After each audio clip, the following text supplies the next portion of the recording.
The following program and contents, including the views and opinions expressed by the host and any guest speakers, are solely for informational and entertainment purposes.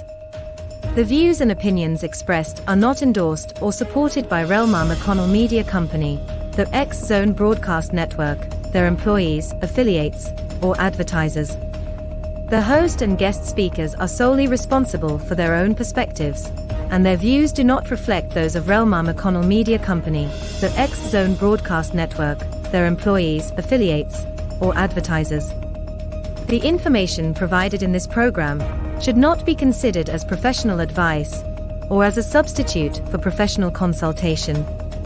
Listeners and viewers are encouraged to form their own opinions and seek independent advice when necessary. Relmar McConnell Media Company, the X Zone Broadcast Network, their employees, affiliates, and advertisers hereby disclaim any liability for any claims, damages, or losses incurred as a result of the information presented in this program.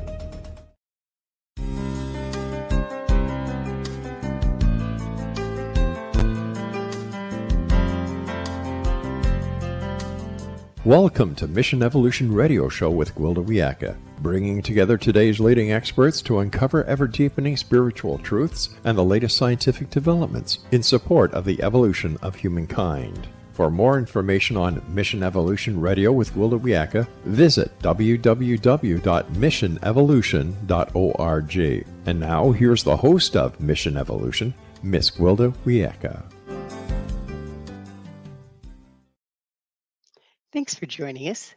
Mission Evolution Radio TV show is coming to you on the X Zone Broadcast Network and the X Zone TV channel, divisions of Relmar McConnell Media Company, with studios and corporate offices in St. Catharines, Ontario, Canada.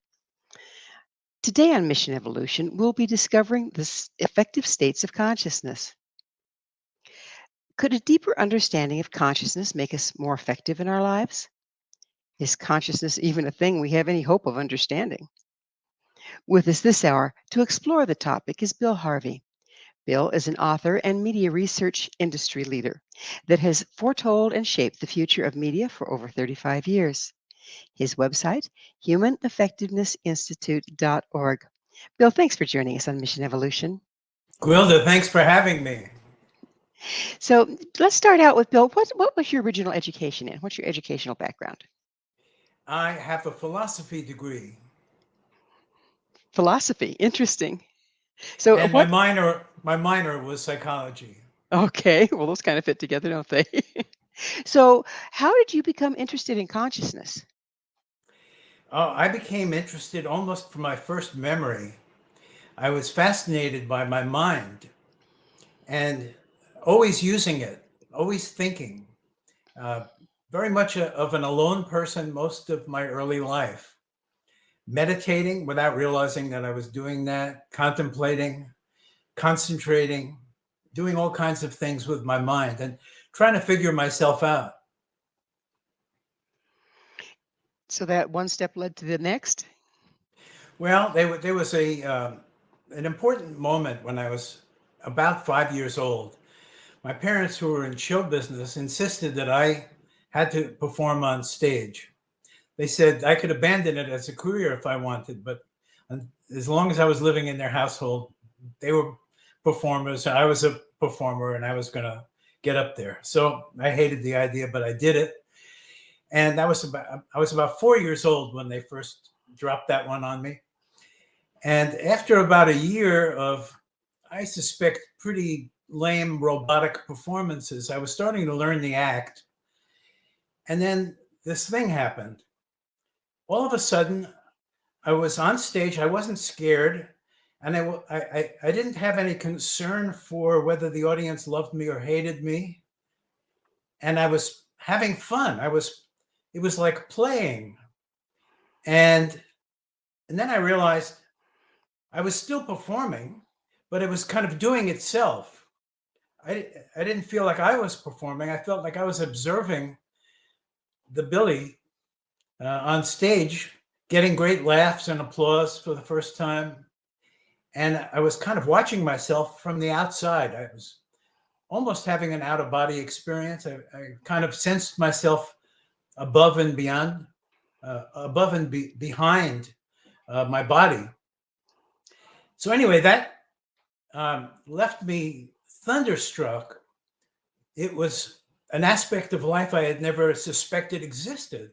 I didn't know what it was. And I was unable to talk about it much because I couldn't express myself very well, even to myself. So I kept it to myself. But I became entranced by the idea of learning what that was and learning how to bring it on at will, if I ever could do that. So that accelerated my interest in my mind and consciousness. And it led me to continue to study myself. And as I studied myself, I discovered I was making an enormous number of mistakes every day. And I was making mistakes because of the way I was using my mind. My mind was throwing up various impulses. Do this, no, do that, no, do this other thing. And I was kind of randomly choosing which ones to follow. And that turned out to be not a very good method. So I started to study my own methods for making decisions. I started to give myself a little more time before reacting to people's questions or to events around me. So I became a student of consciousness. You several times have mentioned consciousness and the brain as being kind of one and the same thing. Is consciousness in the brain or is it elsewhere? I believe, and I have some reason to believe, that consciousness came first in the universe, and everything else came from consciousness. Therefore, the brain is really kind of like the personal computer for consciousness. It's an assisting tool, but not the principal source of our thoughts and feelings and intuitions. So that would follow that you're saying that consciousness exists outside of the human being, outside of the body. I believe that consciousness transcends space and time. That space and time are, the one consciousness has created space and time as part of the overall game that we call the universe. I believe that we're all part of that one consciousness. You've stated that reality at its core is consciousness. What do you mean by that? Well, this argument or this debate goes on from the beginning of history. From the beginning of history, deep thinkers have always thought that there were two primary conditions of life or reality. One is matter, all this solid stuff around us, the computer that I'm sitting in front of, and so on and so forth, and mind, which is what they called it at the time. They didn't call it consciousness. But mind and matter, the question always was, which had come first? Did mind exist first and then create matter, or did matter exist first and create mind? It's pretty clear that in the current culture, the public perception of what science has taught us is that matter came first, and that mind didn't exist until matter, really matter and energy, two sides of the same thing. Matter and energy existed, banged against each other for a long time, kind of accidentally and randomly. And that started to create things that could reproduce. They were things, and they were living, that is, animated. They were able to move around. They had senses like eyes and ears, and they had a factory, or at least the female of the species had a factory where that reproduction of the species could occur. And all of that was an accident. It was just brute force smashing against brute force until this happened, which I find unlikely. And I'm in company with Einstein in rejecting the idea that it's even vaguely possible that accident could account for this universe that we behold. So is that the state you're talking about where matter came before consciousness? That's the theory. Well, the theory of matter coming first goes way, way back, uh, but it becomes exalted in the period since the theories about the Big Bang. So in the last 100 years or so, the creation myth of our culture, so to speak, is that nothing existed before, and then there was this big explosion, and then here were these bolts of energy and blobs of matter flying around. That theory was later modified by quantum theory. So in the 30s and 40s and 50s, as quantum theory was being formed, the basic premise of quantum theory was that even in nothingness, something is going on. And that something is going on. So the most articulate explanation of this was from John Wheeler, somebody who was very close to Einstein, worked with Einstein on atomic fission, and had been mentored by Niels Bohr and Gregory Bright and other well-known physicists before him.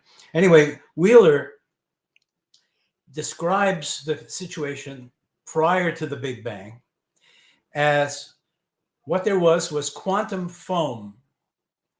And the quantum foam gave rise to virtual particles that would appear and disappear. And then it was the quantum foam and the virtual particles that underwent a transformation that caused the Big Bang. Well, we're going to have to look into the Big Bang and the quantum field on the other side of a station break.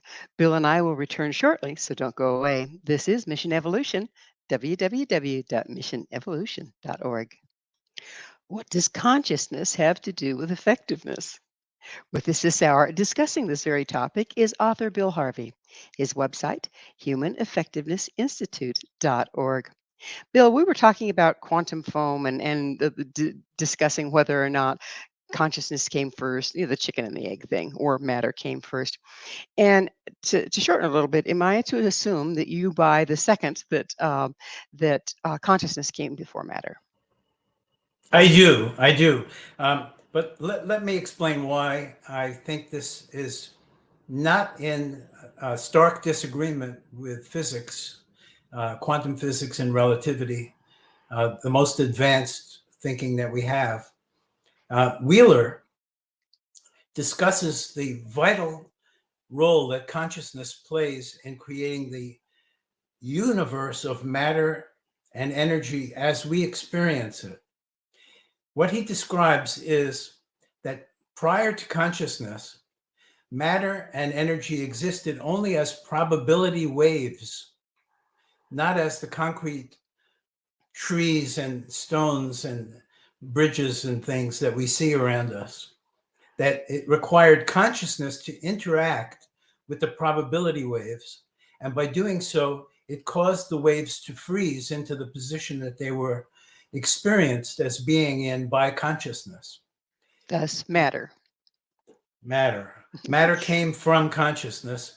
However, he believed that in its primordial form as probability, as virtual particles, it came before consciousness.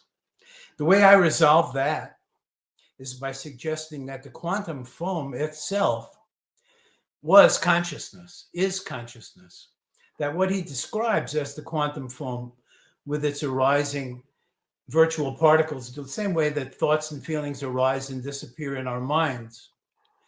Quantum foam, from its description by Wheeler, sounds very much like consciousness to me. Well, let's bring this down to the pavement. How do our identities and perceptions of self impact consciousness? Well, they're intrinsic to it. It's the question is, what is consciousness? This definition of consciousness question is arising right now because of artificial intelligence. Many people, including sophisticated people who created some AIs, are wondering whether those AIs are conscious. And I don't believe that they are, because my definition of consciousness excludes that possibility. My definition is consciousness is that which experiences, which has subjective experiences. If a thing doesn't have subjective experiences, it's not conscious. Do you feel that at some point AI might advance to the point that it is capable of consciousness? Well, I think that it would take a long, long time to do it, and it would require some of the good ideas that some AI people are having right now, like the idea of having what they call a workspace in the computer, which they are trying to simulate a self by having that workspace. So you can have recurring investigation of the same thing persistently over time. So they're trying to take characteristics of consciousness and mimic them as best they can with computers. So how can we take this all these high thoughts and bring them down and to be more effective individuals? How does this serve the average individual, all this knowledge? I think that there are two major steps. One is leaving aside physics and everything we've just been talking about, leaving that aside for a moment. We all do have our own consciousness. Our own consciousness is the most valuable thing we have. It's life itself. Without our consciousness, maybe we'd be in a coma and still alive, but we wouldn't know it. We couldn't experience it. We wouldn't have any fun. That's not a desirable state. So we have our consciousness. It's our major resource. The question is, how do we use it most effectively to get the things that we are really inspired by, the things I that would deeply back up motivate a us? little bit to something you said about being in a coma. There's been reports of people that are in a coma, but they're really quite conscious of what's going on in the room around them.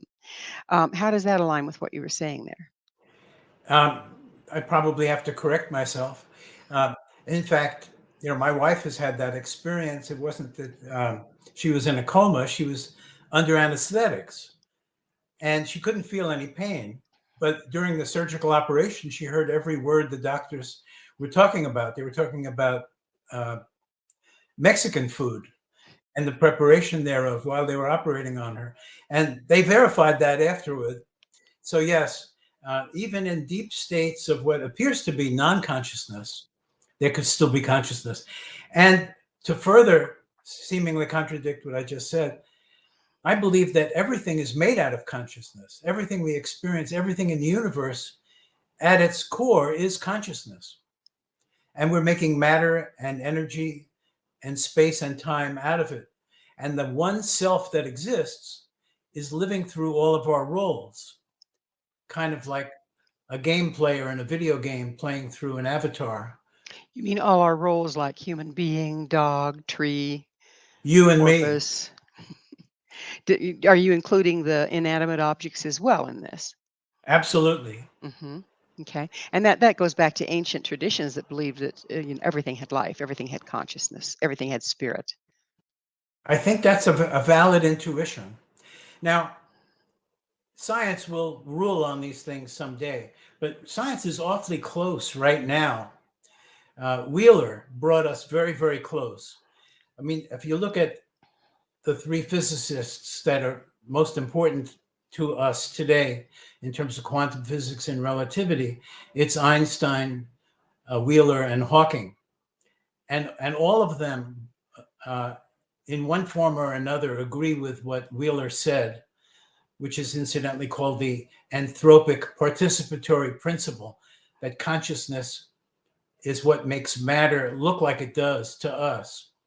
And why I say that that's important is science in the near future is likely to say consciousness may have come first, We may all be part of one intelligent consciousness. The universe may be intelligent. We can't rule those things out. Science has not implied those things in the last 200 years, and that's got something to do with the condition of our culture and the pessimism and lack of inspiration and so on and so forth. But So Bill, again, I would ask you, how can we use this knowledge to impact our personal lives? How can we make this work for us? we need to practice metacognition. Metacognition is paying attention to your own thoughts and feelings. Right now, most of our attention is deployed externally to objects around us. And we are currently, as a culture, highly distracted. I mean, look at all of the media usage, multiple devices at the same time Well, a during lot every of our waking moment. attention is for sure focused outward. What's the purpose of focusing inward? Focusing inward allows us to understand where our different ideas, feelings, and impulses are coming from. We'll be able to, if we do that correctly, we'll be able to see there's a hunch I'm having. Why am I disregarding that hunch? I'm just continuing to go talking when I have this hunch that I'm offending somebody standing nearby. Why don't I pay more attention to my hunches? Also, why do I dislike that person? I just met them. I don't understand why I dislike them. Oh, they remind me of somebody else. Oh, I got it. I have to neuter that this feeling of not liking that person because it's irrational. Or where did I get this desire that I'm now acting out? Was it really my desire, or is this conditioning? Is this Are you something? talking about being conscious of our consciousness? Exactly. Well said. The guy who invented the term metacognition did that 3 years after I wrote my book, Mind Magic. I didn't know I was writing a book, a manual to teach people to do metacognition, until 3 years later when John H. Flavel created the word metacognition, and it suddenly triggered in my mind, oh my gosh, that's what I've been doing all my life. So what's the result of metacognition? What can we hope to gain from it? More effectiveness, better performance at jobs, better performance in life, more emotional intelligence, a greater ability to understand other people, being a Does better communicator. does this come from the sorting process of what is coming from me and what is old patterning? Yes. Yeah, that's part of it. But once you start paying attention to your own inner world, you'll also find some things that are uplifting. You find that you have courage. You find that you have love. You find that you haven't been expressing your love or your courage because of something else that's twisted it. You learn that you've been using bad strategies and tactics in your work or in your fun time. You find If out you all were to kinds of things. if you were to have to guess, what percentage of us, if we don't do any of this metacognition, what percentage of us is just knee-jerk reaction and not really coming from a place of conscious intent? Over 90%. So we're just kind of staggering around repeating our ancestors' mistakes? I think it's even worse. I think we're making bigger mistakes than our ancestors had the power to make. We've invented all these great things, but some of them are weapons and very destructive ones. Well, it doesn't take the weapons to be destructive, does it? No, it's the people. It all comes back to the people, which is why it's so important for our mission is to evolve. Now, when I say 90%, that isn't just my own thinking. If you look at the 7 different networks that have been discovered in the brain just in the last 10, 20 years, one of them is called the default network, which is the one that's used most often and is very close to states of insanity. It's very close to the description I gave of the way I functioned as a child, with one impulse following another impulse and no real way of sorting them out in an intelligent way. That's the way we use our minds. Neuroscience knows this as a fact.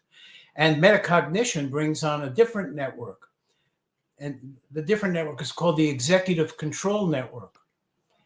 And Well, The more we use, we're going to need to look at an executive control network, which is quite fascinating, on the other side of another station break. Bill and I will be right back to continue our discussion, so you stay right there. This is Mission Evolution, www.missionevolution.org. Are you conscious or just running on default? This is Mission Evolution, missionevolution.org. With us discussing the nature of consciousness is Bill Harvey. Bill, we were getting into the default settings versus something you might be able to be more conscious in the control of. Would you continue with that? yes, you can be rational and emotional at the same time. One of the things we do in the default state is we love dichotomies. We love things that are polar opposites of each other. And we like to sort things simply into one bucket or the other. However, when we're being more rational about it, we understand that most things are on a gray scale. So you can be along a continuum. And you can also combine opposites and you can create new things.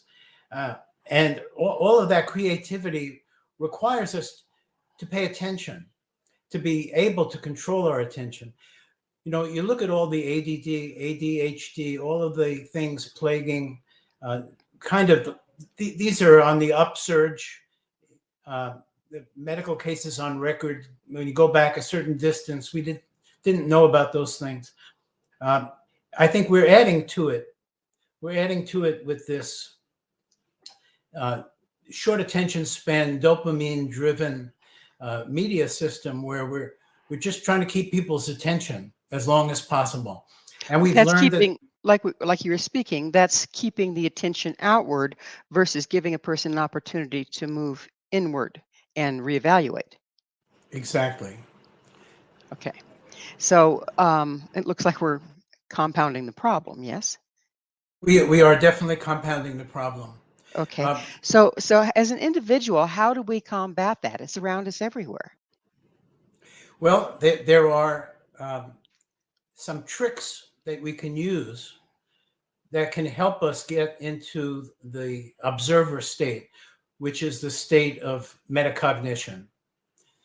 And those tricks include not only consciously paying attention to what's going on inside of us, but also paying attention to what's going on around us, and to doing both simultaneously, and to hold back reactions for a longer period of time. So if you have an impulse, don't act on it immediately. Those are some simple rules. A much more important simple rule is the danger of negativity. Let me go back for a moment to physics, just for a moment, to Wheeler. So Wheeler said that consciousness helps create the reality that we experience. So you don't really need physics to explain that negativity draws more negativity to it. And it propagates, it reproduces, it expands. You can't fight negativity with more negativity. You just keep sinking lower and lower into negativity. So one of the simple tricks is when you sense any negativity in yourself, turn off the alarm. It's like an alarm clock. Remember the alarm clock. The alarm clock goes off in the morning. The first thing you do, maybe you thank the alarm clock, but you turn it off. It's done its job because it's alerted you.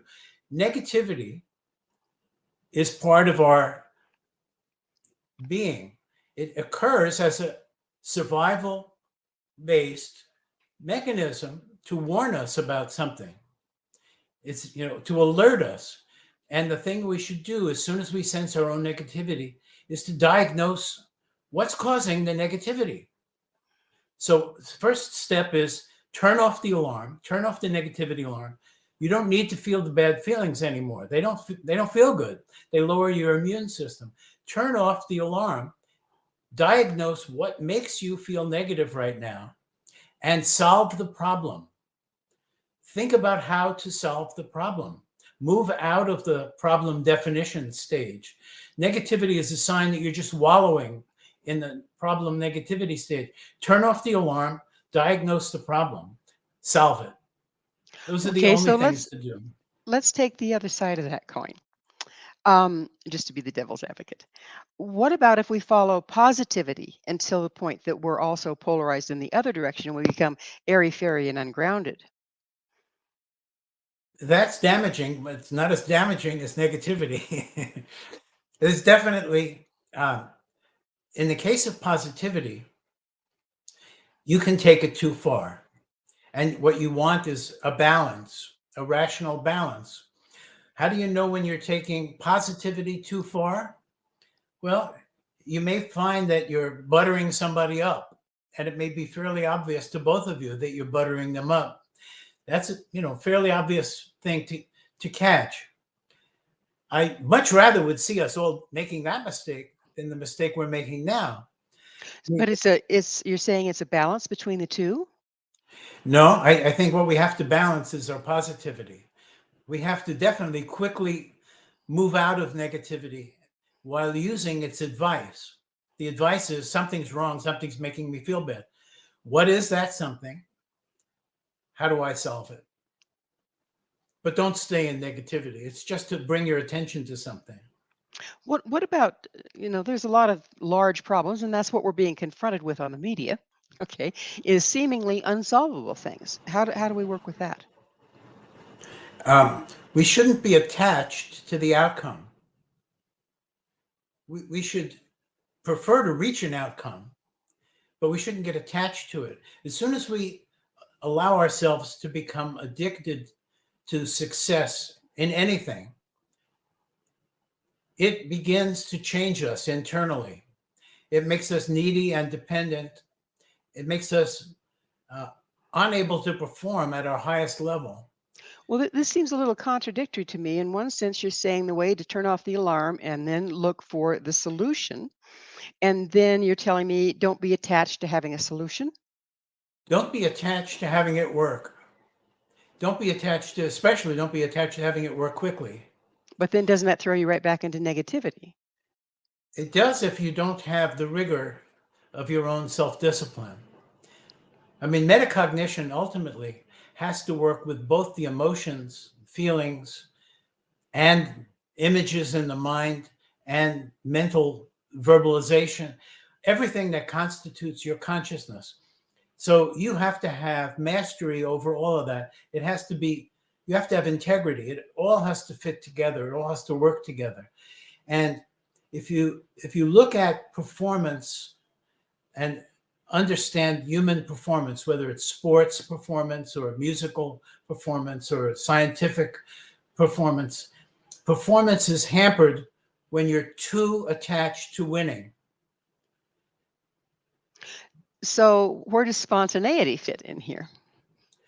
Spontaneity is very important in the flow state. Now, I mentioned metacognition, and I also mentioned the flow state. Those are the two states of higher consciousness that I'd like us to focus on. Metacognition is the more achievable state. There are some simple rules. We can all learn to do that. So is metacognition a bit like having an internal witness?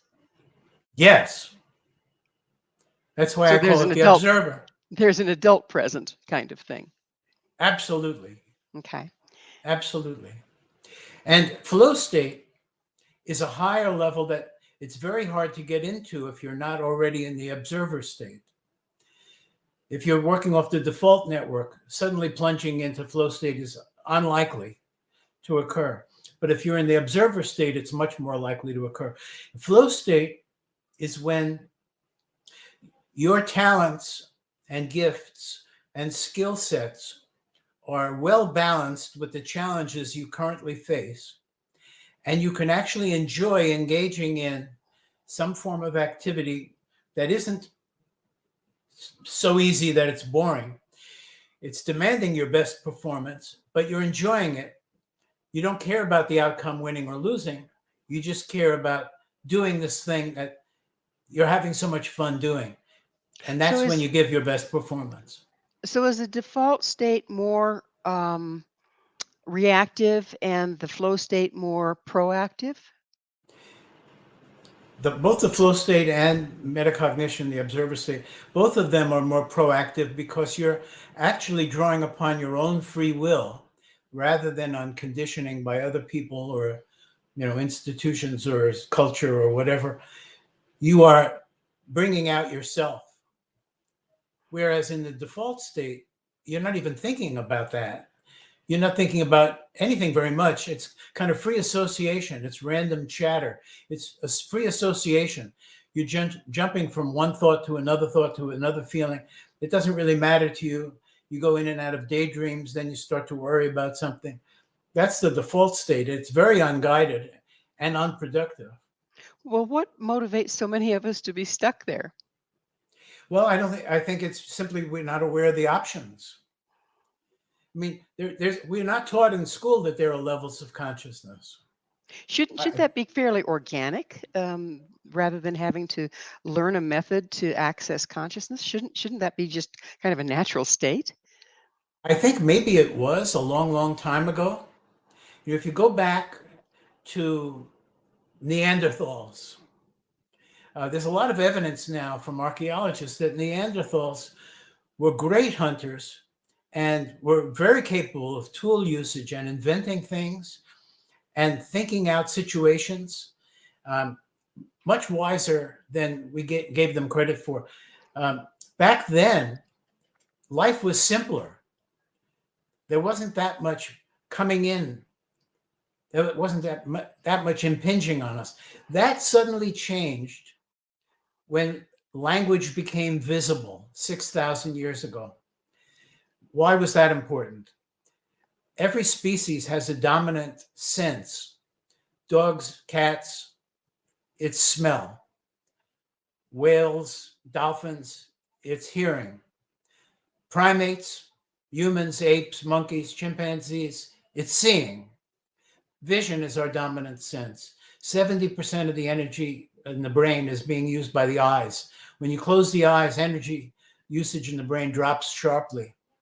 So eyes are everything to us. And when we were just talking language, we were able to coordinate the hunt and do valuable things monosyllabically.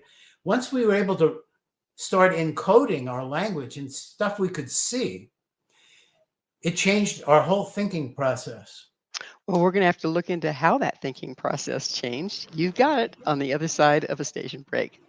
Please stay with us as Bill and I continue to examine the nature of the universe. This is Mission Evolution, www.missionevolution.org. Is the universe trying to give us clues? This is Mission Evolution, missionevolution.org. We're continuing our discussion with Bill Harvey. Bill, let's get into the thing that you've been dancing with here, is these affective states of consciousness. And we were discussing how maybe that was a natural way before, but it's not necessarily our natural way now. You also brought together how everything, by the way you're looking at it, has consciousness and everything is involved in the consciousness. That being the case, is the universe trying to give us cues and clues? Can we look into our environment and find clues into what's an effective state of consciousness? What's an inter way of looking? I believe that the universe is definitely giving us lots of clues. And the most obvious ones are synchronicities, where we may be thinking about something and all of a sudden the music we're listening to, a line of the lyric, has an amazing bearing on what we just thought a second ago. That kind of thing happens to people all the time. And most people just ignore it. I think about what is the universe trying to tell me, and I usually get something out of it. So is that when the inner awareness and the outer awareness come together? The information mixes, suggesting that really we are part of a whole. But from what you've been saying, we first have to unbury our consciousness versus our default setting in order to make those connections? We have, yeah, because we're not paying enough attention. We've been distracted. The culture has become, in the last 6,000 years since written language, has become, I call it acceleritis. We're we're just accelerating faster and faster and faster every year. And it's very, very distracting. And as a result, we kind of stop thinking about certain things. Anything that's complicated, like what do I want to be when I grow up? Or what is the universe?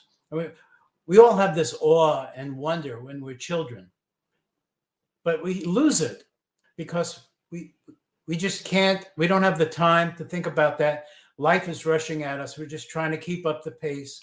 And so we subscribe to popular notions that are offered to us. They give us choices. Here, you can have capitalism.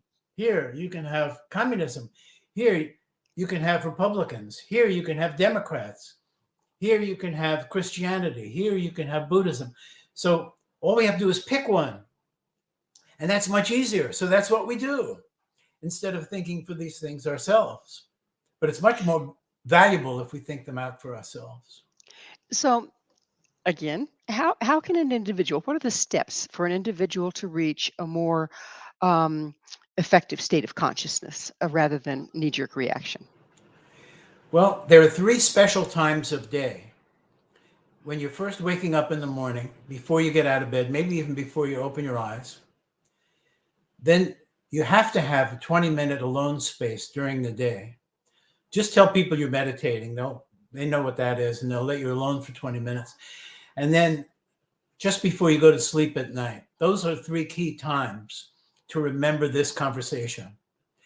Because when you first wake up in the morning, sense inside yourself, are you ready to leap up in joy and face a new day as a tremendous challenge and opportunity? Are you enthralled and inspired by this great new day that's dawning? Or if you don't have that feeling, why not?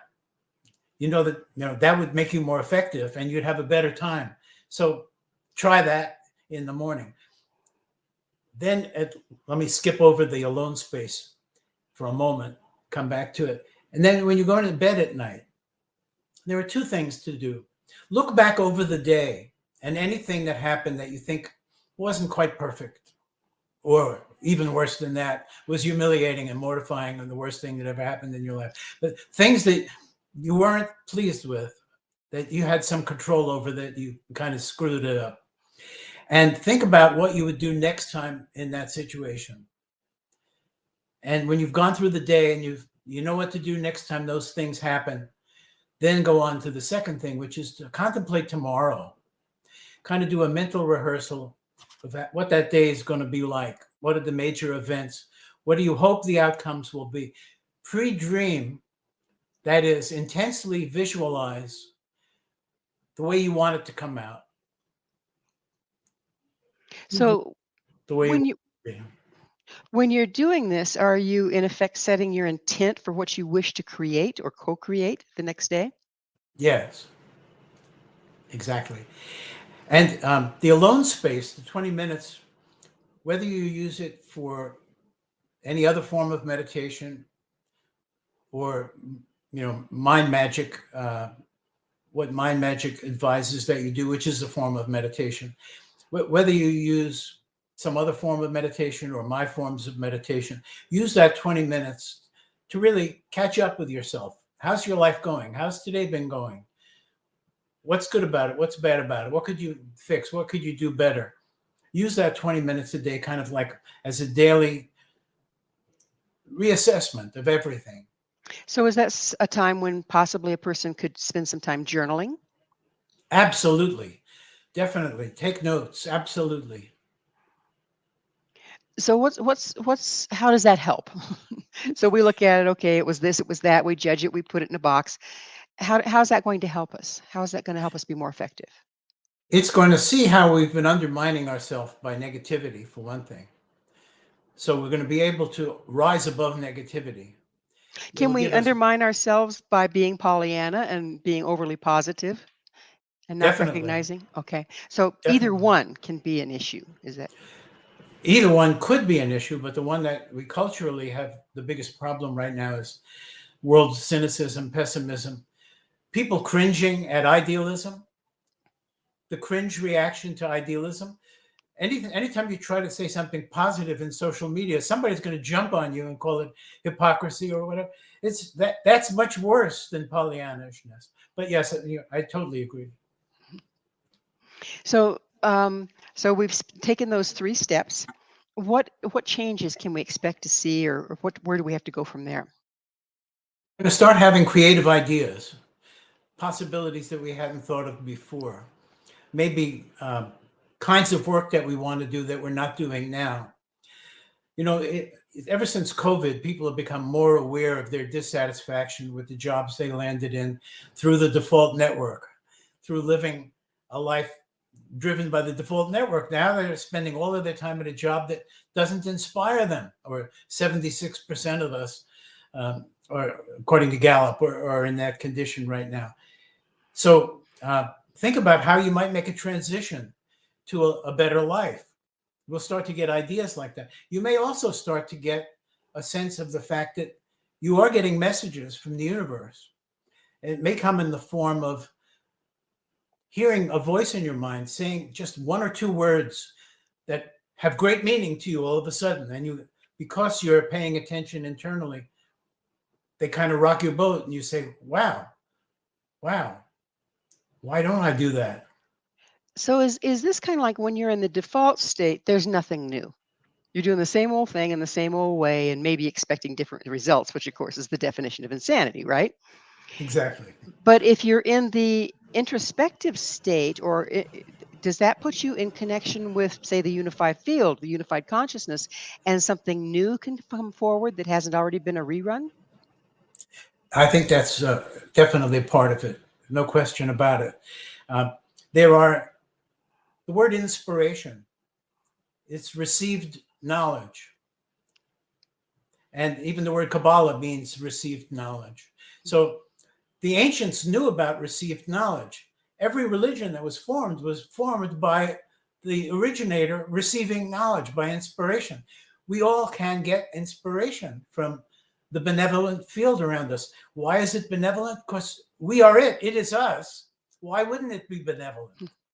Well, Bill, it's time in the show when I have to ask you, what's your mission?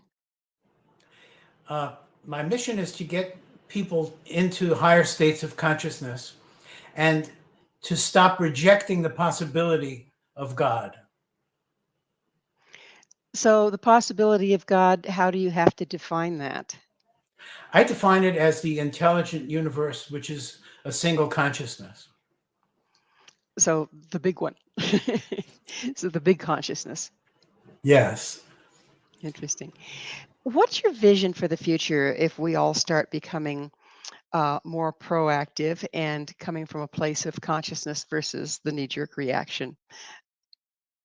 Well, once we accept that, I mean, here's my preferred scenario for the future. Science comes out and says, we were wrong. We implied that we have proven that there is no God. There could be something like that. The universe could have intelligence. This could all have come about from that. We could all be a part of that. We can't reject that as a possibility. Then, given the permission by science, the culture would change to one in which we're always thinking about, well, I better cover both possibilities. There could either be God or could they not God. But just in case there is God, let me make sure that my actions would work in that universe, work well in that universe, as well as in the universe where there is no God. Let me cover my bets. That right away would lead to better behavior and a reduction in negativity and more caring about other people. What about creativity? I mean, we've got a lot of things that need solutions now. Do you see this new state of being is providing more of that? Flow state manifests as 3 new motivations. Creativity is the first one. It's the first stage of higher consciousness, is when we move. Actually, right below that stage is a stage where we experience true love. And true love is really the on-ramp. But then creativity, self-knowledge, and then self-transcendence, meaning it's not all about me. Wouldn't that be nice if people could start to see that, right? Yes. Well, we're just about to the close of this entire program. This segment is it's been wonderful having you, but unfortunately, we are out of time. Would thank you so much for coming on the show. And my pleasure. Thank you so much. Our guest this hour has been Bill Harvey, the author of 6 books, including his latest, A Theory of Everything, including Consciousness and God. To find out more about Bill, where you can find his books, and the Human Effectiveness Institute, visit humaneffectiveinstitute.org. This has been Mission Evolution with Gwilda Wiyaka. For more information or to enjoy past archived episodes, visit www.missionevolution.org. But most importantly, please be sure to join us right here next time as this mission will continue, bringing information, resources, and support to our evolving world.